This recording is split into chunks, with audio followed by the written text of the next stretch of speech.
ನಮಸ್ಕಾರ ವೀಕ್ಷಕರೇ, ನಾವಿವತ್ತು ಲಾಲ್ಬಾಗ್ನ ಹಳೆಯದಾದ ಬಂಡೆಕಲ್ಲಿನಲ್ಲಿದ್ದೇವೆ. ಈ ಬಂಡೆ ಬಗ್ಗೆ ಇವತ್ತು ಸಾಕಷ್ಟು ಚರ್ಚೆಗಳು ನಡೀತವೆ. ಯಾಕಂತ ಹೇಳಿದರೆ ರಾಜ್ಯ ಸರ್ಕಾರ ಜಾರಿಗೆ ತರಲಿಕ್ಕೆ ಹೊರಟಿರುವಂತಹ ಸುರಂಗ ಮಾರ್ಗ ಯೋಜನೆ. ಈ ಸುರಂಗ ಮಾರ್ಗ ಯೋಜನೆಯಡಿಯಲ್ಲಿ ಈ ಬಂಡೆಯನ್ನು ಕೊರೆದು ಇದರಡಿಯಲ್ಲಿ ಸುರಂಗ ಮಾರ್ಗವನ್ನು ಮಾಡುವ ಯೋಜನೆಯನ್ನು ಸರ್ಕಾರ ರೂಪಿಸ್ತಾ ಇದೆ. ಆದರೆ ಈ ಬಗ್ಗೆ ಸಾಕಷ್ಟು ಚರ್ಚೆಗಳು, ವಿರೋಧಗಳು ನಡೀತಾ ಇದ್ದಾವೆ. ಈ ಬಂಡೆಯನ್ನು ಕೊರೆದು ಸುರಂಗ ಮಾರ್ಗ ಮಾಡಿದರೆ ಯಾವ ರೀತಿಯಾಗಿ ಸಮಸ್ಯೆ ಉಂಟಾಗಬಹುದು, ಮುಖ್ಯವಾಗಿ ಈ ಲಾಲ್ಬಾಗ್ ಪರಿಸರಕ್ಕೆ ಯಾವ ರೀತಿಯ ಸಮಸ್ಯೆಗಳು ತಂದೊಡ್ಡಬಹುದು ಅಂತ ಸಾರ್ವಜನಿಕರಿಂದ ವಿರೋಧಗಳು ವ್ಯಕ್ತವಾಗಿದೆ. ಹಾಗಾಗಿ ಇವತ್ತು ನಮ್ಮೊಂದಿಗಿದ್ದಾರೆ ವಾಕರ್ಸ್ ಅಸೋಸಿಯೇಷನ್ನ ಪ್ರೆಸಿಡೆಂಟ್ ಆಗಿರುವಂತಹ ಡಾಕ್ಟರ್ ಉಮೇಶ್ ಅವರು. ಅವರೊಂದಿಗೆ ನಾವು ಮಾತಾಡುವ ಈ ಬಗ್ಗೆ. ಸರ್, ನಿಮಗೆ ನಮ್ಮ ಕಾರ್ಯಕ್ರಮಕ್ಕೆ ಸ್ವಾಗತ. ಸರ್, ಹೇಳಿ ಸರ್, ಈ ಲಾಲ್ಬಾಗನ್ನು ಬಂಡೆಯನ್ನು ಕೊರೆದು ಸುರಂಗ ಮಾರ್ಗ ಮಾಡಲಿಕ್ಕೆ ರಾಜ್ಯ ಸರ್ಕಾರ ಯೋಜನೆ ರೂಪಿಸ್ತಾ ಇದೆ. ಈ ಬಗ್ಗೆ ಏನಂತೀರಾ ಸರ್ ನೀವು? ಇದು ಯಾವುದೇ ಒಂದು ಯೋಜನೆ ಮಾಡೋಕ್ಕೆ ಮುಂಚೆ ಜನರ ಅಭಿಪ್ರಾಯ ಪಡಬೇಕು. ಜನರ ಅಭಿಪ್ರಾಯಕ್ಕಿಂತ ಪರಿಸರವಾದಿಗಳನ್ನ ಮತ್ತು ಈ ತಜ್ಞನ ಇವನ್ನೆಲ್ಲ ಫಸ್ಟ್ ಅವ್ರ ಗಮನಕ್ಕೆ ತಗೊಂಡು ನಾವು ಯಾವುದೇ ಕಾರ್ಯ ಮಾಡಬೇಕಾದ್ರೆ, ರೂಪಕ್ಕೆ ತರಬೇಕಾದ್ರೆ ಅವನ್ನೆಲ್ಲ ಅವ್ರದ್ದು ಸಜೆಷನ್ ತಗೊಂಡ್ರೆ ಮುಂದೆ ಇದು ಒಳ್ಳೆಯದಾಗುತ್ತೋ ಕೆಟ್ಟದಾಗುತ್ತೋ, ಇದರಿಂದ ಇದಕ್ಕೆ ಯಾವುದಾನ ಪರಿಸರಕ್ಕೆ ಧಕ್ಕೆ ಆಗುತ್ತೋ, ಮತ್ತು ಇಲ್ಲಿ ಪ್ರಾಣಿ ಪಕ್ಷಿಗಳಿದೆ, ಮತ್ತು ಇಲ್ಲಿ ಒಂದು ಕೆರೆ ಇದೆ, ಕೆರೆ ಕುಂಟೆಗಳಿದ್ದಾವೆ. ಇದೆಲ್ಲ ಭಾಳ ಇತಿಹಾಸ ಇರೋವಂಥದ್ದು. ಜೊತೆಗೆ ಈ ಬಂಡೆ ಬಂದು ಒಂದು 2,500-3,000 ಹಿಂದೆ ಇರತಕ್ಕಂಥ ಬಂಡೆ ಇದಕ್ಕೆ ಭಾಳ ಹೆರಿಟೇಜ್ ಬಂಡೆ ಅಂತಾರೆ. ಇಡೀ ಪ್ರಪಂಚದಲ್ಲಿ ಎಲ್ಲೇ ಭೂಕಂಪ ಆದರೂ ಕೂಡ ಇಲ್ಲಿ ಭೂಕಂಪ ಆಗಲ್ಲ ಅನ್ನೋದು ಒಂದು ನಂಬಿಕೆ ಇದೆ. ಅದೇ ಥರ ಹಿಂದೆ ನಮ್ಮ ಕೆಂಪೇಗೌಡರು ಗೋಪುರಗಳು ಕಟ್ಟಿದ್ರು, 4 ಗೋಪುರ. ಅದರಲ್ಲಿ ಈ ಬಂಡೆ ಮೇಲೆ ಕಟ್ಟಿರ್ತಕ್ಕಂಥ ಒಂದು ಗೋಪುರ ಕೂಡ ಅವರು ಅಷ್ಟು ಸುಲಭವಾಗಿ ಅಷ್ಟು ಕಟ್ಟಲಿಕ್ಕೆ ಹೋಗಲ್ಲ. ಅವರು ಕಟ್ಟಲಿಕ್ಕೆ ಹೋಗ್ಬೇಕಾದ್ರೂ ಕೂಡ ಅವ್ರಿಗೆ ಏನು ತಿಳ್ಕೊಂಡೆ ಅವರೆಲ್ಲ ಆಗಿನ ಕಾಲದವರು ಬಿಲ್ಡಿಂಗ್ಗಳು ಕಟ್ಟಿರ್ತಾರೆ. ಬಿಲ್ಡಿಂಗ್ ಅಂತ ಇದು ದೇವಸ್ಥಾನಗಳಾಗಲಿ, ಒಂದು ಬಂಡೆಗಳಾಗಲಿ, ಒಂದು ಗೋಪುರಗಳು ಕಟ್ಟಬೇಕಾದ್ರೆ ಅಷ್ಟು ಸುಲಭವಾಗೆಲ್ಲ ಅವರೆಲ್ಲ ತಿಳ್ಕೊಂಡು ಮುಂದೆ ಅದಕ್ಕೆ ಜ್ಞಾನ ತುಂಬ ಜ್ಞಾನ ಉಳ್ಳವರು ಅವರೆಲ್ಲ. ಇದಕ್ಕೂ ಕೂಡ ಈ ಬಂಡೆ ಕೂಡ ಒಂದು ಇತಿಹಾಸ ಇದೆ ಅಂದ್ಬಿಟ್ಟು ಅವ್ರು ಕಟ್ಟಿದ್ದಾರೆ. ಜೊತೆಗೆ ಇಲ್ಲಿ ನೋಡಿ, ಇಲ್ಲಿಂದ ನಮ್ಮ ಬಂಡೆ ಕೆಳಗಡೆ ಹೋಗುತ್ತೋ ಅಥವಾ ಪಕ್ಕದಲ್ಲಿ ಹೋಗುತ್ತೋ, ಅದಕ್ಕೆ ಸ್ವಲ್ಪ ಒಂದು ಮುಖ ಆದ್ರೂ ಕೂಡ ಅದು ಮುಖ್ಯ ಅಲ್ವಾ. ಅದು ಇಲ್ಲಿಂದ ಸೈಡಲ್ಲಿ ಹೋಗ್ತಾರೆ ಅಂತ ನಮ್ಮ ಸರ್ಕಾರದ ಮೊನ್ನೆ ಉಪಮುಖ್ಯಮಂತ್ರಿ ಡಿ ಕೆ ಶಿವಕುಮಾರ್ ಹೇಳ್ತಾರೆ, ಸೈಡಲ್ಲಿ ಹೋಗುತ್ತೆ ಅಂತ.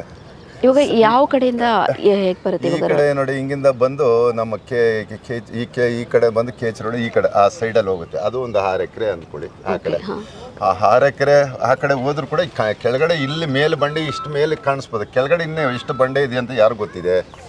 ಅದಕ್ಕೆ ಅಲ್ಲಿ ಒಂದು ಸ್ವಲ್ಪ ಟಚ್ ಹಾಗೆ ಆಗುತ್ತೆ. ಬಂಡೆ ಇನ್ನೂ ಎಲ್ಲೆಲ್ಲೋ ಹರಳ್ಕೊಂಡಿರುತ್ತೆ, ತುಂಬ ಹರಳ್ಕೊಂಡಿರುತ್ತೆ. ಕೆಳಗಡೆ ಹೋಗ್ತಾ ಇನ್ನೂ ಬಂಡೆ ಹರಳ್ಕೊಂಡಿರುತ್ತೆ. ಅದರೊಳಗೆ ನೀವೆಲ್ಲೋ ಒಂದು ಜಾಗದಲ್ಲಿ ಸಿಕ್ಕುತ್ತೆ. ಅದನ್ನ ಯಾಕೆ ನಮ್ಮ ಸರ್ಕಾರದವರು ಇದ್ರ ಆಲ್ಟರ್ನೇಟಿವ್ ಬೇರೆ ಇದೆಯಲ್ಲ, ಇದ್ರ ಪಕ್ಕದಲ್ಲೇ ಹೋಗ್ಬೇಕನ್ನೋದು. ಬೇರೆ ಕಡೆ ಮಾಡ್ಬೋದು. ಮನಸ್ಸು ಪಟ್ಟರೆ ಡಿ ಕೆ ಶಿವಕುಮಾರ್ ಮನಸ್ಸು ಪಟ್ಟರೆ ಏನು ಬೇಕಾದ್ರೂ ಮಾಡ್ತಾರೆ. ಅದರಲ್ಲಿ ಅನುಮಾನನೇ ಇಲ್ಲ.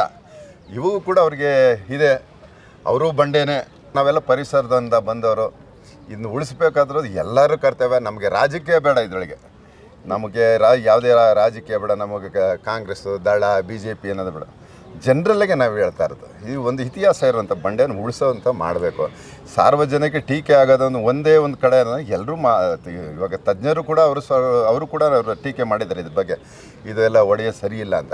ಮುಂದೆ ಇರ್ತಕ್ಕಂಥ ಜನ್ರೇಷನ್ಗೆ ಒಂದು ಒಳ್ಳೆಯದಾಗಲಿ ಅಂತ ಅವರು ಕೂಡ ಹೇಳ್ತಾ ಇದ್ದಾರೆ. ಇವಾಗ ಏನಂದ್ರೆ, ನೀವು ಒಂದು ಸುರಂಗ ಮಾಡಿದ್ರೆ ಇಲ್ಲಿ ಪಕ್ಕದಲ್ಲಿ ಇರ್ತಕ್ಕಂಥ ಎಲ್ಲ ನೀರಿನ ವ್ಯವಸ್ಥೆ ನೋಡಿ, ಈ ಕಡೆ ಇದೆಲ್ಲ ನೋಡಿ, ಇದೆಲ್ಲ ಕೆರೆ ಇದೆ, ಕುಂಟೆ ನೋಡಿ, ಕೆರೆ ಇವೆಲ್ಲ ಈ ನೀರೆಲ್ಲ ಡ್ರೈ ಆಗುತ್ತೆ. ಇವೆಲ್ಲ ಒಣಗಿ ನೀವು ಎಲ್ಲಿ ಹಳ್ಳ ಇರುತ್ತೆ ಅಲ್ಲಿ ನೀರು ಹೋಗೋದು.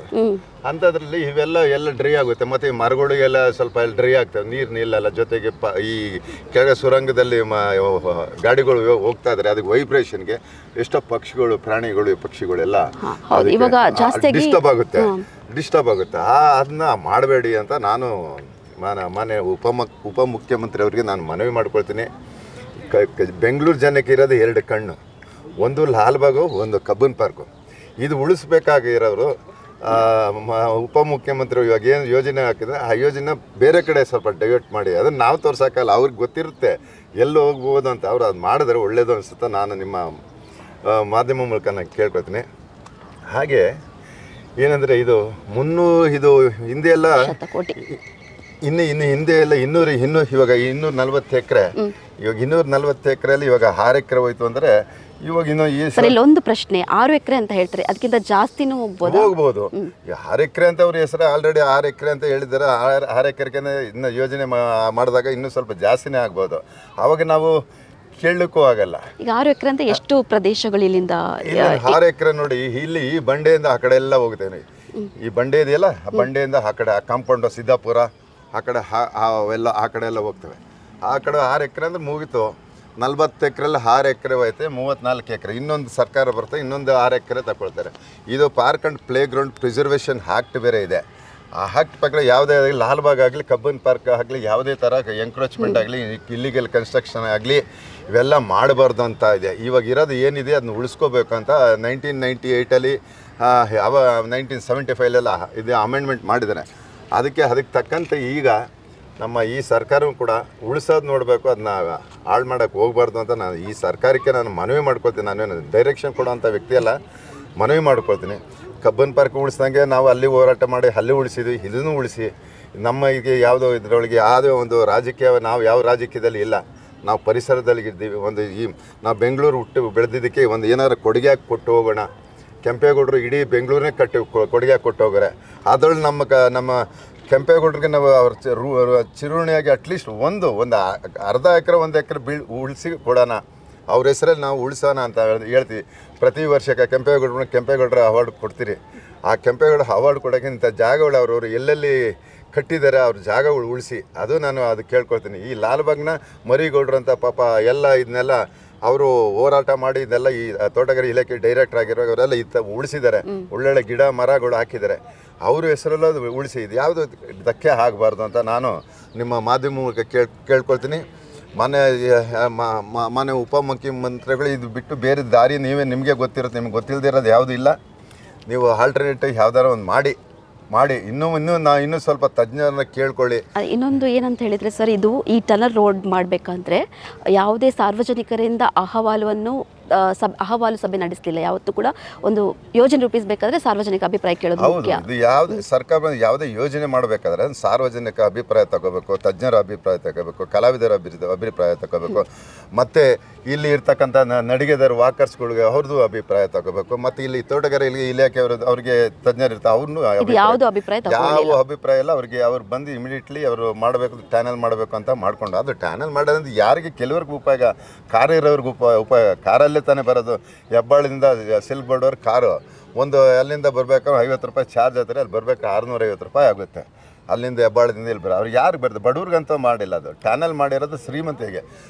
ಯಾರೋ ಹೊರಗಡೆಯಿಂದ ಬಂದಿರ್ತಾರಲ್ಲ, ಈ ಬಾಂಬೆ, ಮಹಾರಾಷ್ಟ್ರ, ಈಗ ಉತ್ತರ ಭಾರತ ಕಡೆಯಿಂದ ಬಂದಿರೋರಿಗೆ ಅವ್ರಿಗೆ ಅನುಕೂಲ ಮಾಡಿಕೊಡೋಕ್ಕೆ ಹೊರಟಿದ್ದಾರೆ. ಯಾಕಂದರೆ ಅವರು ಅಲ್ಲಿ ಬಾಂಬೆ ಆ ಕಡೆ ಉತ್ತರ ಭಾರತದಲ್ಲಿ ಈ ಥರ ಜಾಗನೇ ಸಿಕ್ಕಲ್ಲ. ಅಲ್ಲಿರೋದೆಲ್ಲ ಹಾಳು ಮಾಡಿಬಿಟ್ಟು ಅಲ್ಲಿ ಬಂದವ್ರು ಅವರೇ ಇವಾಗ ಧ್ವನಿ ಎತ್ತಾ ಇರೋದು. ಬ್ಯಾಂಗ್ಳೂರು ಅವರೇ ಧ್ವನಿ ಎತ್ತಾರೆ, ಟನಲ್ ಬೇಕು ಅನ್ನೋದೇ ಅವರು. ಇನ್ನು ಇಲ್ಲಿ ಬ್ಯಾಂಗ್ಳೂರು ಜನ ಯಾರು ಟನಲ್ ಬೇಕು ಅಂತ ಇಲ್ಲ. ಮಾಡೋಂಗಿದ್ರೆ ನೀವು ಅತಿಯಾಗಿ ಅದು ಪಕ್ಕ ಇನ್ನೂ ಯಾವುದೇ ಒಂದು ಬ್ರಿಡ್ಜ್ಗಳು ಮಾಡ್ಬೋದು. ಅದು ಮತ್ತು ಅದ್ರ ಪ್ರಕಾರ ಬೇರೆ ಆಲ್ಟರ್ನೇಟಿವ್ ಏನಾರು ಮಾಡ್ಬೋದು. ನಿಮ್ಮ ಸುರಂಗದಿಂದಲೇ ನೀವು ಬರೀ ಕಾರ್ಗಳಿಗೆ ಬಿಟ್ಟರೆ ಬೇರೆ ಬೈಕ್ಗಳು, ಬೇರೆ ಗಾಡಿಗಳು ಹೆಂಗೆ ಹೋಗ್ತವೆ, ಬರೀ ಅವ್ರಿಗೆ ಅನುಕೂಲ ಮಾಡಿಕೊಟ್ಟಂಗೆ ಆಗುತ್ತೆ. ಅದನ್ನ ನಮಗೂ ಯಾಕೋ ಒಂದು ಒಳ್ಳೆಯದು ಅನಿಸಿಲ್ಲ. ಅದು ಸಾರ್ವಜನಿಕ ಆಗುವಂಥ ಕೆಲಸನೂ ಅಲ್ಲ. ಅದ್ರ ಬದಲು ನೀವು ಯಾವುದೋ ಇನ್ನು ಅಲ್ಲಿಂದ ಒಂದು ನೇರವಾಗಿ ಹೆಬ್ಬಾಳದಿಂದ ನೇರವಾಗಿ ಒಂದು ಡಬಲ್ ರೋಡ್ ಥರ ಮಾಡ್ಬೋದು. ಡಬಲ್ ರೋಡ್ ಥರ ಮೇಲೆ ಬ್ರಿಡ್ಜ್ ಮಾಡ್ಬೋದು, ಡಬಲ್ ಟ್ರಕ್ ಥರ ಮಾಡ್ಬೋದು. ಮಾಡಿದ್ರೆ ಅದು ಎಲ್ರಿಗೂ ಉಪಯೋಗ ಆಗುತ್ತೆ. ಅಲ್ಲಲ್ಲಿ ನಿಲ್ಬೋದು, ಅಲ್ಲಲ್ಲಿ ಬೇಕಾದ್ರೆ ಸ್ಟಾಪ್ ಮಾಡ್ಬೋದು. ಬೇಕಾದ್ರೆ 2 ವೀಲರ್ 4 ವೀಲರ್ ಎಲ್ಲ ಹೋಗ್ಬೋದು. ಇವಾಗ ಮಾಡಿಲ್ವ ಇದೆಯಲ್ಲ, ಇವಾಗ ಸಿಲ್ಕ್ ಬೋರ್ಡ್ ಹತ್ರ ಇವಾಗ ಇದು ಬ್ರಿಡ್ಜ್ ಇದೆ, ಎಲ್ಲ ಗಾಡಿಗಳು ಹೋಗ್ತವೆ. ಹೊಸೂರಿಗೆ ಹೋಗ್ಬೇಕಾದ್ರೆ ಹತ್ತಿ ಬೆಲೆ ಹೋಗ್ಬೇಕಾದ್ರೆ ಇವಾಗ ಮೇಲೆ ಬ್ರಿಡ್ಜ್ ಮೇಲೆ ಹೋಗ್ತಾರೆ, ಟೋಲ್ ಕಟ್ ಹೋಗ್ತಾರೆ. ಈಗ ನೀವು ಯಾವ ರೀತಿ ಹೋರಾಟ ಮಾಡಲಿಕ್ಕೆ ಮುಂದಾಗಿದ್ದೀರಾ ಸರ್ ನಿಮ್ಮ ಅಸೋಸಿಯೇಷನಿಂದ ಲಾಲ್ಬಾಗ್ ಉಳಿಸಿ ಅನ್ನೋದಕ್ಕೆ? ಅಲ್ಲ, ಲಾಲ್ಬಾಗ್ ಉಳಿಸಿ ಅಂತ ನಾವು ಆಗ ಮನವಿ ಕೊಡ್ತೀವಿ. ಲಾಲ್ಬಾಗಕ್ಕೆ ಏನು ಎಫೆಕ್ಟ್ ಆಗಲ್ಲ ಅಂತಾರೆ ಉಪಮುಖ್ಯಮಂತ್ರಿಗಳು. ಅದು ಆಗುತ್ತೆ ಅಂತ ಎಲ್ಲ ತಜ್ಞರು ಹೇಳ್ತಾರೆ. ನಮಗೂ ಕೂಡ ಅದಕ್ಕೆ ಏನೋ ತೊಂದರೆ ಆದರೆ ನಮಗೂ ಒಂಥರ ಮನಸ್ಸು ನೋವಾಗುತ್ತೆ. ನಾವು ಬೆಂಗಳೂರಲ್ಲಿ ಹುಟ್ಟಿ ನಾವು ಪ್ರಯೋಜನ ಏನಿದೆ? ಅಟ್ಲೀಸ್ಟ್ ಏನಾರು ಉಳಿಸಿಲ್ಲ ಅಂದರೆ ಮುಂದೆ ಇರ್ತಕ್ಕಂಥ ಪೀಳಿಗೆಗೆ ಏನು ಹೇಳಂತ ಏನು ಉತ್ತರ ಕೊಡೋಣ? ಎಲ್ಲ ಕಡೆ ಕಾಂಕ್ರೀಟ್ ಬಿಲ್ಡಿಂಗ್ ಆಗಿದಾವೆ. ಇಡೀ ಬೆಂಗಳೂರಲ್ಲೇ ಇಲ್ಲಿ ಮಣ್ಣೇ ಇಲ್ಲ, ಎಲ್ಲಿ ನೋಡ್ಬೇಕು ಮಣ್ಣು, ಎಲ್ಲ ಕಡೆ ಕಾಂಕ್ರೀಟು, ಎಲ್ಲ ಗಾರ್ಬೇಜು, ಎಲ್ಲ ಕಾಂಕ್ರೀಟು, ಎಲ್ಲಿ ನೋಡಿದ್ರು ಪೊಲ್ಯೂಷನ್ನು. ಬೆಂಗಳೂರು ನಾವು ಹುಟ್ಟ ಮೇಲೆ ನಾವು ನೋಡಿದ ಚಿಕ್ಕ ವಯಸ್ಸಲ್ಲಿ ನಮ್ಗೆ ಎಷ್ಟು ಖುಷಿ ಆಗ್ತದೆ, ಅಯ್ಯೋ ನಾವು ಈ ಪುಣ್ಯ ಅಪ್ಪ ಇಲ್ಲಿ ಹುಟ್ಟಿದ್ದು ಅಂತ. ನಾವು ಇಲ್ಲಿ ಹುಟ್ಟಿ ನಾವು ಎಷ್ಟು ಪುಣ್ಯ ಮಾಡಿದ್ದೀವಿ, ಇಂಥ ಸ್ಥಳದಲ್ಲಿ ಒಳ್ಳೆ ಕಾಶ್ಮೀರ ಇದ್ದಂಗೆ ಇತ್ತು ಬೆಂಗಳೂರು. ಈಗ ನೋಡಿದ್ರೆ ಬೆಂಗಳೂರಷ್ಟು ಹಾಳಾಗಿರೋದನ್ನು ಎಲ್ಲೂ ನೋಡಿಲ್ಲ ನಾವು. ಇಲ್ಲಿ ಹುಟ್ಟು ಬೆಳೆದಿರೋರಿಗೆ ಗೊತ್ತು, ಬೇರೆ ಜನಕ್ಕೆ ಇದು ಅವ್ರ ಸ್ವರ್ಗ, ಹೊರಗಡೆ ಬಂದಿರೋ ಅವ್ರಿಗೆ ಸ್ವರ್ಗ. ನಾವು ಇಲ್ಲಿ ಸ್ವರ್ಗದಲ್ಲಿದ್ದವ್ರಿಗೆ ನಮಗೆ ನರಕ ಆಗೈತೆ. ಇದನ್ನ ಸ್ವಲ್ಪ ಅರ್ಥ ಮಾಡ್ಕೋಬೇಕು. ಮಾನ್ಯ ಮುಖ್ಯಮಂತ್ರಿಗಳು, ಉಪಮುಖ್ಯಮಂತ್ರಿಗಳು ಅವರೆಲ್ಲ ಇಲ್ಲಿದ್ದವರು, ಅವರೆಲ್ಲ ವಿದ್ಯಾರ್ಥಿ ನಾಯಕರು. ನಾನು ಕೂಡ ವಿದ್ಯಾರ್ಥಿ ನಾಯಕ ಆಗಿದ್ದವನು ಬೆಂಗಳೂರಲ್ಲಿ. ನಾನು ಯೂನಿವರ್ಸಿಟಿ ಲಾ ಕಾಲೇಜ್ ವಿದ್ಯಾರ್ಥಿ ನಾಯಕ ಆಗಿದ್ದೆ, ಗ್ಯಾಸ್ ಕಾಲೇಜಲ್ಲಿ ವಿದ್ಯಾರ್ಥಿ ನಾಯಕ ಆಗಿದೆ, ITI ಇನ್ಸ್ಟಿಟ್ಯೂಟಲ್ಲಿ ವಿದ್ಯಾರ್ಥಿ ನಾಯಕ ಆಗಿದೆ. ಅದೇ ಥರ ನಮ್ಮ ಉಪಮುಖ್ಯಮಂತ್ರಿಗಳು ಅವರು ವಿದ್ಯಾರ್ಥಿ ನಾಯಕ ಆಗಿರೋರು, ಅವರು ಹೋರಾಟದಿಂದ ಬಂದವರು, ನಾವು ಹೋರಾಟದಿಂದ ಬಂದಿದ್ದವರು. ಅದಕ್ಕೆ ಇದನ್ನ ಉಳಿಸೋದು ಅವ್ರಿಗೆ ಬಿಟ್ಟಿದ್ದೆವು. ನಾವು ಕೇಳೋಣ, ಮನವಿ ಮಾಡೋದು ನಮ್ಮದು, ಅವರು ಉಳಿಸೋದು ಬಿಡೋದು ಅವ್ರಿಗೆ ಅಂತ. ನಾವು ಮನವಿ ಕೊಡ್ತೀವಿ, ಅವ್ರಿಗೂ ಮನವಿ ಕೊಡ್ತೀವಿ, ಲಾಲ್ಬಾಗ್ ಬಗ್ಗೆ ಸ್ವಲ್ಪ ಗಮನ ಹರಿಸಿ ಅಂತ ನಾವು ಕೊಡ್ತೀವಿ ಅವ್ರಿಗೆ.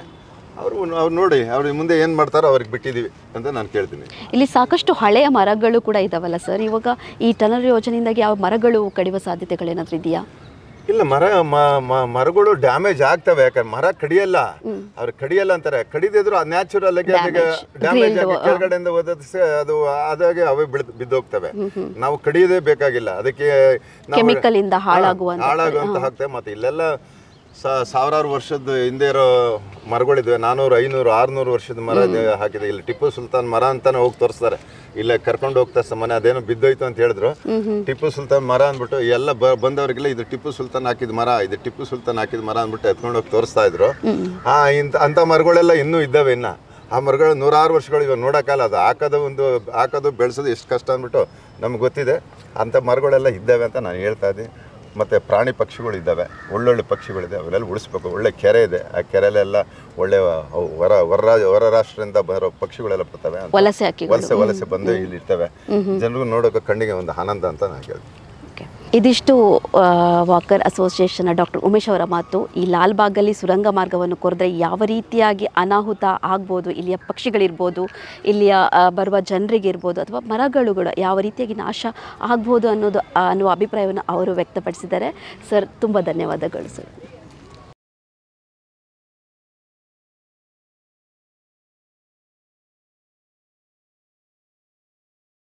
ಹೆಚ್ಚಿನ ಸುದ್ದಿ ಅಪ್ಡೇಟ್ಗೆ ಈಗಲೇ ದ ಫೆಡರಲ್ ಕರ್ನಾಟಕ ಯೂಟ್ಯೂಬ್ ಪೇಜನ್ನು ಸಬ್ಸ್ಕ್ರೈಬ್ ಮಾಡಿ.